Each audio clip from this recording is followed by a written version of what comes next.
Ahanbada maruiba pao moina domestic LPG cylinder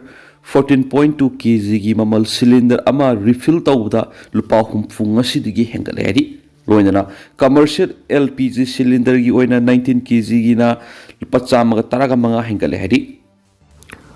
United Kuki State Council have loop amana zero lama thorokli hariba zero sida commemorative message sama Kuki National Day amasung samaga mapan sub anniversary of the anti-colonial resistance ki matan wokm kyam phungdorokli Kuki Nation amasung fellow citizens sing is the members sing wokm kyam phungdorokli Kuki praja singi oina Mars mga English nga niga kun nga taru asiyam history oi ba milestone naman hana ahan mo na wapam istami aikhoy da yamna pride oi ba officially designated oi na Kuki National Day pangthok pa observe tawba masida natana colonial aggression gi mayokta sama ka bapan suba anniversary oi na heroic resistance po khoina ikai kum na bu ulle bu wapam yawna pali chamaga masum sahi mapan sumni English nga maga samapan ga taraga treta aikhoigi miyeng san upangamba ancestral leaders singna aron ba masum wasak ngak mi thum gi damakta sacrifice toki aikhoigi sovereignty gi damakta British colonial forces singna encroachment tarakpa matamda different tawkhebu wapam yawna pali masiguma history oiraba sibu Anglo-Kuki war the Kuki Rising haina thon baga loinana hairiba numit asibu officially designated tawduna Mars manga asibu Kuki National Day haina ikai kumnaba masum akhoi nation gi damakta celebrated tawre habu wapam yawna phungdorakli Pakistan amasum Afghanistan gi landa Afghan gi misam yankhai gama sikhi Pakistan terrorist samri ga taraga mang hakhi Afghanistan amasum Pakistan ki marakta ngamkhai lana kuthokna khibada Afghanistan ki misam yankhai gamwa sikhi haina leiba dugi lenga ki wangang loi hamdullah na phongtokri Pakistan lan mina sathrakhi balanda turna pm amasum angang yawna Miyoi yankhai gamanga shiraga khumfu ga mapanna asu open nangki haina su hamdullah na mahaki social media post x ta phongtokri Pakistan lan mina Afghan ki Pakistan Khost Kunar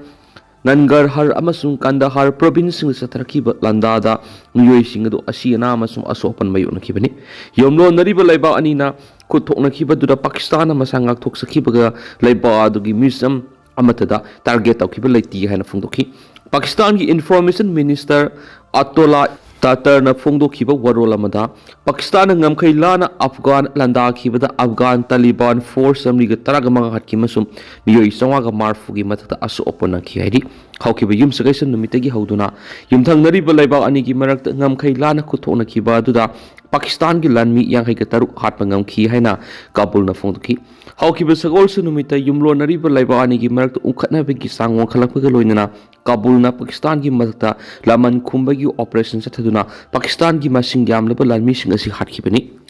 ngamkhai lana sokna khiba lana sida laiba ani gi Miyoi marfuga matoi sikibagi sapsaba figure leide haina phungdokna rakhibani Miyoi marfuga matoi sikri haina phungdokpagi manungda Pakistan lanmi taraga ni thoi amasum misam ama aduga Kabul gi oina lanmi taraga humde amasum misam yankhai ga manga ngamkhai lana khuthokna basida sikhi Pakistan gi lanmi amadi hauzik phawba thiba khangdana leidi hari laiba ani gi marakta khuthokna khiba asida hauzik phawba kaya yamna asu apanang khrabagi hainagi sab sab report leitri Pakistana kila Saifullah sector Afghanistan terrorist kya thazilakhi anasu maral subsirakhi Sudan da Sakhangdaba Khutlai paiba singa Miyoi samaga kungani thoi hatkri kha thangba Sudan gi Rowing administrative area da nan Sakhangdaba Khutlai paiba group amana Miyoi samaga kungani thoi hatkri haina area dugi information minister na phongdokri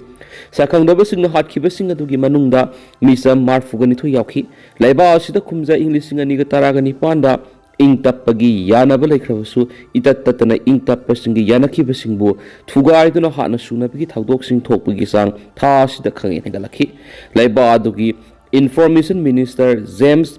Moneliak mikok phungdokhi bada korol amada inau nauna rowengi abem niom yumthang nariba mayom county degi naha singna unity state ta thomje laktuna pung ahum hena khothokna khibani Sakhangdaba singna hatkhiba duda county commissioner amasum executive director yauna Mr. Marfugani thoju sikhi ꯃꯤꯆꯝ ꯁꯤꯈꯤꯕꯗꯨꯒꯤ ꯅꯨꯄꯤ ꯑꯉꯥꯡ ꯑꯃꯁꯨꯡ ꯑꯍꯜ ꯑꯣꯏꯔꯕꯁꯤꯡꯁꯨ ꯌꯥꯎꯈꯤ ꯁꯛꯈꯪꯗꯕꯁꯤꯡ ꯑꯗꯨꯕꯨ ꯈꯣꯡꯒꯨꯜ ꯂꯤꯕꯒꯤ ꯊꯕꯛ ꯂꯩꯉꯥꯛꯅ ꯄꯥꯏꯈꯠꯄꯒ ꯂꯣꯏꯅꯅ ꯃꯤꯑꯣꯏ 50ꯅ ꯑꯁꯣꯛ ꯑꯄꯟ ꯃꯥꯌꯣꯛꯅꯈꯤ ꯍꯥꯏꯅꯁꯨ ꯏꯟꯐꯣꯔꯃꯦꯁꯟ ꯃꯤꯅꯤꯁꯇꯔꯅ ꯐꯣꯡꯗꯣꯛꯈꯤ ꯆꯍꯤ ꯑꯃꯒꯤ ꯃꯃꯥꯡꯗ ꯂꯩꯕꯥꯛ ꯑꯗꯨꯒꯤ ꯍꯥꯟꯅꯒꯤ ꯑꯍꯥꯟꯕ ꯚꯥꯏꯁ ꯄ꯭ꯔꯦꯁꯤꯗꯦꯟ ꯔꯤꯛ ꯃꯥꯁꯔ ꯐꯥꯈ꯭ꯔꯕ ꯃꯇꯨꯡꯗ ꯇꯪꯗꯨ ꯂꯩꯇꯥꯗꯕ ꯐꯤꯕꯝ ꯃꯥꯌꯣꯛꯅꯗꯨꯅ ꯂꯥꯛꯈꯤꯕ ꯑꯁꯤꯕꯨ ꯌꯨꯅꯥꯏꯇꯦꯗ ꯅꯦꯁꯟ ꯌꯥꯎꯅ ꯃꯥꯂꯦꯝꯒꯤ ꯂꯩꯕꯥꯛ ꯀꯌꯥꯅ ꯑꯀꯟꯕ ꯃꯑꯣꯡꯗ ꯀꯟꯗꯦꯝ ꯇꯧꯗꯨꯅ ꯂꯥꯛꯈꯤꯕꯅꯤ ꯂꯩꯕꯥꯛ ꯑꯗꯨꯒꯤ ꯄ꯭ꯔꯦꯁꯤꯗꯦꯟ ꯁꯜꯚꯥ ꯀꯤꯔꯅ ꯀꯨꯝꯖꯥ ꯏꯪ 2019ꯗ ꯃꯥꯁꯔꯒ ꯏꯪ ꯇꯞꯄꯒꯤ ꯌꯥꯅ ꯁꯤꯔꯣꯜ ꯈꯨꯌꯦꯛ ꯄꯤꯅꯈꯤꯕꯅꯤ ꯈꯨꯌꯦꯛ ꯄꯤꯅꯈꯤꯕꯗꯨ ꯆꯍꯤ 5 ꯁꯨꯔꯕ ꯁꯤꯚꯤꯜ ꯋꯥꯔ ꯑꯁꯤ ꯂꯣꯏꯁꯤꯟꯅꯕꯒꯤ ꯄꯥꯟꯗꯝꯗꯅꯤ साइप्रसता लाइबा ब्रिटिश मिलिटरी बेस ड्रोन की अटैक चतखरी हौखिबा इहिंगदा ईरान की ड्रोन सिंगनबसिंगना साइप्रसता लाइबा यूनाइटेड किंगडम की रॉयल एयर फोर्स बेस लंदाखरी हैना साइप्रस की प्रेसिडेंट अमसुम ब्रिटिश मिनिस्ट्री ऑफ डिफेंस न फोंदोरखरी यूएस अमसुम इजराइल ईरान लंदाखरबा मतुंग यूके की प्राइम मिनिस्टर केयर स्टामरना यूनाइटेड स्टेट न ईरान लंदाबदा यूके की साइप्रस लेरिबा एयर बेस सिजनब यागनी हैना लाउथोखरबा मतुंग ड्रोन की लंदा अदु चथरखिबने Hari middle east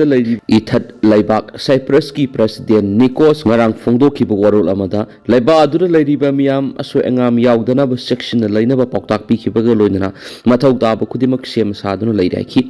president Nicolas न लेबा अहुंगी मरक्ता सोकनरिबा लान असिदा महाकी लेबाकना सरुक यादी हाइबसी तसिंग तसिंग लब वाफम ने हैना फोंदोखि कुमजाई निसिंग अमगा समापनगा हुमफुदा ब्रिटिश की लोयला मखादा लेरंबा साइप्रसना मनिंग मखा तमखिबदगी लेबा अदुगी लिमासोल सिटी की एक्रोटिरीदा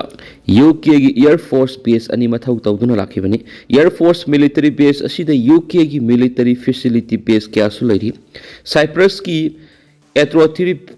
एयर बेस असी इराक सीरिया अमसुम येमेन सथखिबा मिलिटरी ऑपरेशन क्यादसु यूएस की एयर बेस ओइना सिजिनदुन लाखिबनी साइप्रस असी हौजु यूरोपियन यूनियन की मेंबर्स ओइदिबनी हाइनसु पाउसदा मखातारी अमरोमदना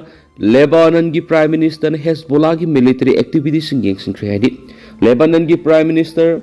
नवाब सलाम थोखिबा वरोल अमदा हेजबोला की मिलिटरी अमसुम सिक्योरिटी की थबक थोरम सिंग अथिंग थमले हाइना लथोखरे पीएम नवाब सलामना पॉलिटिकल गोयना होनकलिबा कया असिदा हेजबोला की मिलिटरी एक्टिविटी सिंग अमसु मखोगी थौरांग सिंग अथिंग थमखिबनी हारि हेजबोलाना लेबानन की टेरिटोरी दगी मिलिटरी नत्रगन सिक्योरिटी ऑपरेशन अमत सथबा यारोय हैना नवाब सलाम लेंगाना लौथोखिबदा लोइनना हेजबोला की पॉलिटिकल गोयबा थबक थोरम अमत लेबानन मनुंग सथबा यारोय हैखि हेजबोला की थबक थोरम सिंग असि कांगलोन की वांगमदनी हैना प्राइम मिनिस्टर नवाब सलाम न फोंदोपगा लोइनना सिक्योरिटी फोर्स ना लेबानन की टेरिटोरी दगी हेजबोला ना अटैक सथबा थिंगदबन हैखि ईरान इजराइल अमसुम यूएसए न लंदा सथखिबा अदुरि हेजबोला न ईरान की मिसंग लेप्तुन इजराइल द अटैक सथखि हाइबगी मरालदा लेबानन की कुनुंग बाइरुत इजराइल की जेट सिंग नंगथक्तगी लंदा सथबदा मियोय 30 गा मतय खाटखि हारि इजराइल न नॉर्दर्न इजराइल की हाइफा लेबा हेजबोला की मिलिटरी बेस रॉकेट अमसुम ड्रोन सिंग सिजनदुन लंदाखिबनी ईरान की मिसंग लेरिबा लेबानिस आर्म ग्रुप न फुंगोखिबदा ईरान की सुप्रीम लीडर अयातोला अली खामेनी हटख्रबा मतुंग लमन खुंबु ओइने इजराइल की मथक्ता लंदाखिबने सो हाइना पाउ उस्ता मखाताना रिपोर्ट तौरी।